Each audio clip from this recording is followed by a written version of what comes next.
thinking about you. If you want to transform your life quickly, very, very quickly, then, and especially if you want to transform your life with your money, if you want to transform your relationship with your money, then you need to transform your relationship with your spending.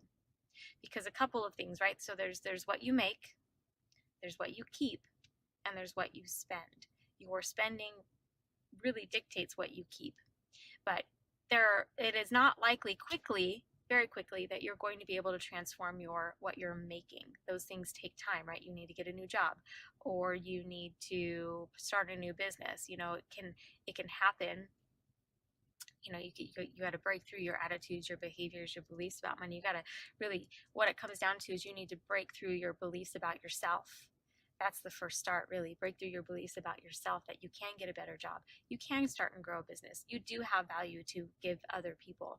But quickly, to stop the bleeding, and I have a lesson about this that you can watch. It's a lesson about starting the bleeding in your life, the financial bleeding in your life today. And so you cannot go out tomorrow potentially and make more money. Maybe you could go raise money and do that well and quickly, but to have a sustainable increase in income, something big has to happen. So if you want to, quickly transform your life and your relationship with money, you've got to look at your spending. Point blank. You've got to stop the bleeding. You've got to transform your relationship with your spending. You've got to get present to what you're doing in your life and why you're doing it, and how it impacts not only your life but the world. Think of it as a bigger conversation. I saw a quote that over 70% of the spending in the United States is controlled by women. And so our spending has profound impact in our own lives. And so today, get conscientious about what you're spending and really look at that and be honest with yourself. And you've heard me say that before, but specifically, you're probably throwing your money away on stupid shit, which you've heard me say. And if you're not on a plan, if you're not working within a budget, I hate that word, but it's true, then you're probably not present to what's happening, not just in your life with your spending, but all around. So another thought from the box: what are you spending your money on? How are you spending it? How is it impacting your life and the lives around you? And is that really what you want? Money games, got gold all in my chain, throwing these diamonds up to the sky, pyramid schemes. Welcome to Geeks Are Sexy. I'm so happy to be back. I'm Michelle Davis, your host, and you're watching live in the fabulous Las Vegas on WCOBM.TV. Hey, I got some questions I want to ask you. Do you have any problems with money? Does money give you anxiety? Yeah, having a little issues talking about getting out of debt and what not to spend and just money in general, okay, well, that's why I have financial planner and coach Lisa Chastain. Hello. Yeah, we're going to be talking about some interesting topics that you want to pay attention to. So Lisa, welcome to the show. Thank you. Yeah. Great to be back. Thank you. I'm so glad to have you back. Yeah. And every month you're going to come on the show. I am. That's right. Yes. And so we're going to talk about, you're going to be discussing helpful tips. Talk about all the stuff that you help all your clients with. So much.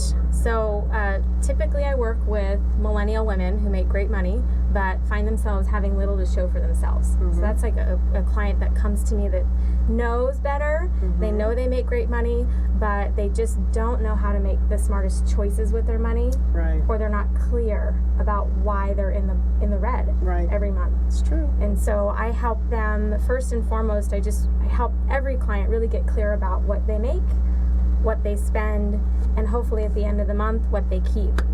And that's the most basic way of helping them start a new life and a new conversation and a new relationship really with their money. And I like that equation too. It's kind of like, how much do you make each month, which everyone hates talking about, by the way. Right. There's like the worst question in the world to ask is how much do you make? Mm-hmm. But how much do you make versus how much are your bills and excess and all that stuff, and at the end of the month, what's left. Mm-hmm. I always wanted to try and have it to where I saved more than I spent. Mm-hmm. And if I saved more than I spent, then I won the game. That's a great game. I like that game. It is a good game. That's a fun game. And so we're going to talk little things about money, how to save, stuff not to buy, all that stuff. And honestly, you guys need to follow her on YouTube because Lisa Chastain has got some good advice you guys might want to pay attention to. Yeah. So why do people get so emotional over money? Where does it all begin? I mean, that's a tough one. Right. Well, first, I think that in America, Mm-hmm. we attach our sense of worth and our value to our net worth.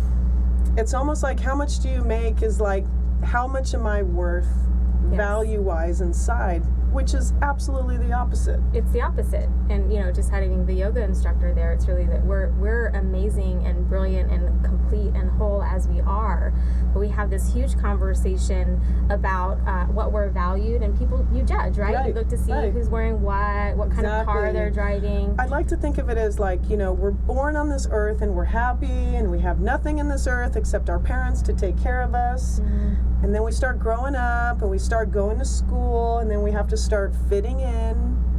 That to me is where it all started, where you had to get the Yes. latest clothes, the latest backpack, the latest cool stuff, and then it just kept going. Right.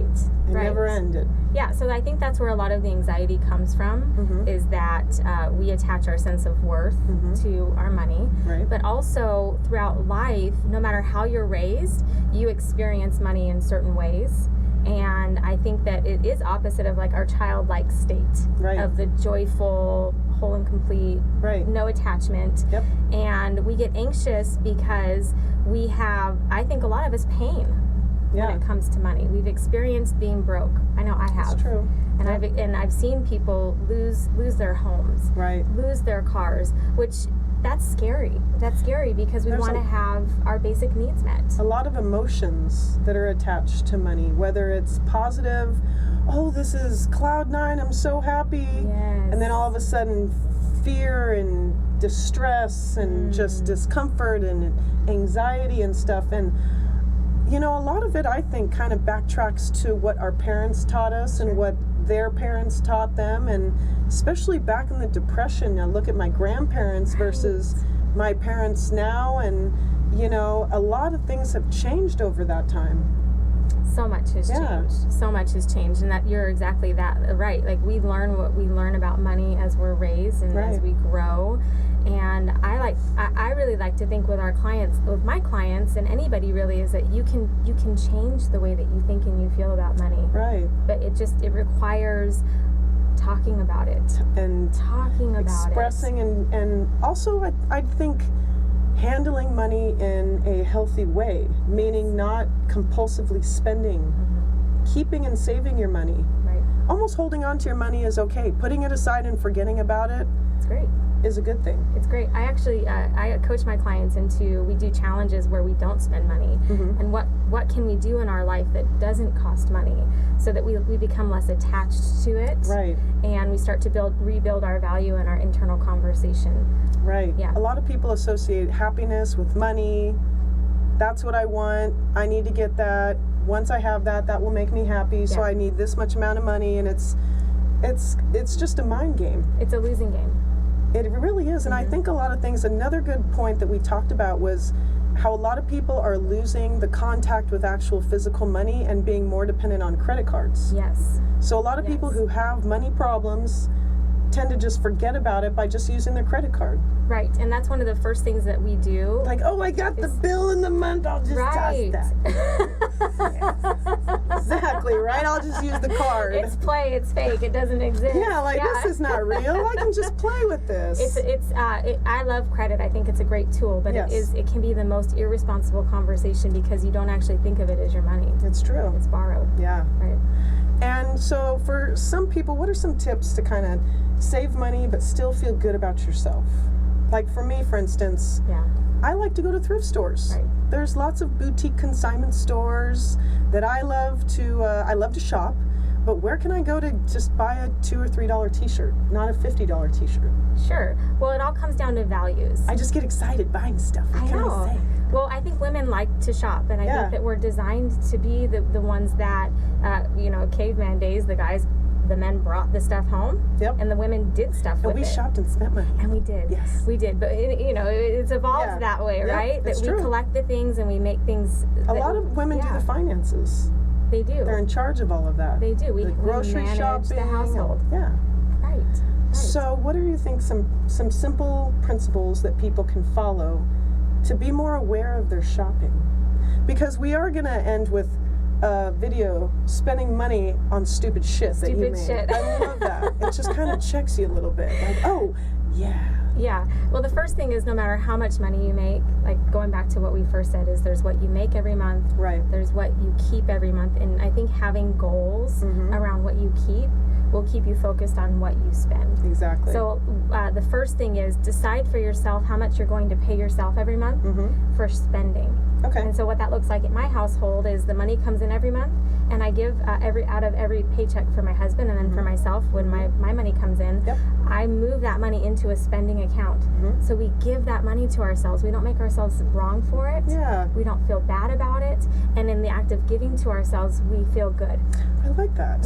So when you give to yourself, you have your spending money, and you're putting money aside into different savings categories, and then you can make choices. And if it's $1,000, great. If it's $500, that's great. And then you have priorities on what you spend. So you have to have groceries, or you have to eat. That's your first priority. Gas for the car would be another spending category. And then if you want to give yourself something to spend on clothes, if you value a $50 t-shirt, budget for it. Right. If you want to spend $50 but get 10 t-shirts, go to the thrift store. There you go. Right? Like I do. Right. Hey. So I have a little Geeks Are Sexy Lisa Chastain financial tip of the month, and that is what I do is every time I get change, I put it in this jar. And this I filled up last year, and I actually got around $600. So I went on a mini vacation. It was just one of the things that I did that I was just paying myself back, making a little sense. And I said, what do I want to do with this? I'm not going to do anything until it gets to the top. But once it does, I was so excited to say, what am I going to do with this? Am I going to spend it on something? Am I going to go somewhere? That's so great. Yeah, so I got to pay myself back. Yes. So that's something you guys should do. Get a little gallon jar and hide it. Don't show anyone. Can I add a tip in there? Yeah. So there's the physical putting your change away, and also my bank, they have a keep the change program. Really? So they will round up to every dollar with the change, and they'll move it into a savings. I like so you that. can tell them you want to save. Yeah, I have my bank account takes out $50 every month and puts it in my savings. I don't know why, and I go, fine, just do it, but it'll make sense in the end. And so every month you guys can look forward to a segment with Lisa Chastain and learn about some financial tips. And not only that, she gives a free consultation. So if you are interested in talking with her, millennial women, just letting you know, we got your back, women, girl power. That's right. So, that's right. Yeah. So thanks so much for coming on Geeks Are Sexy. Thanks for having me. And I'll have you on next month. Can't wait. See you next month. Bye, guys. Bye.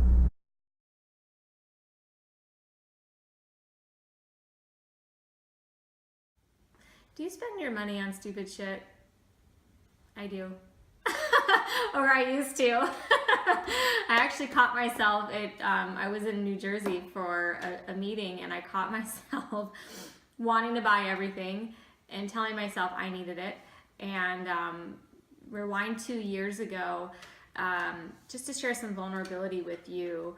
I'm not, even though I'm a money coach, I have my own personal connection to why I'm so passionate about doing this work, because 2-3 years ago, I found myself in a really bad financial situation.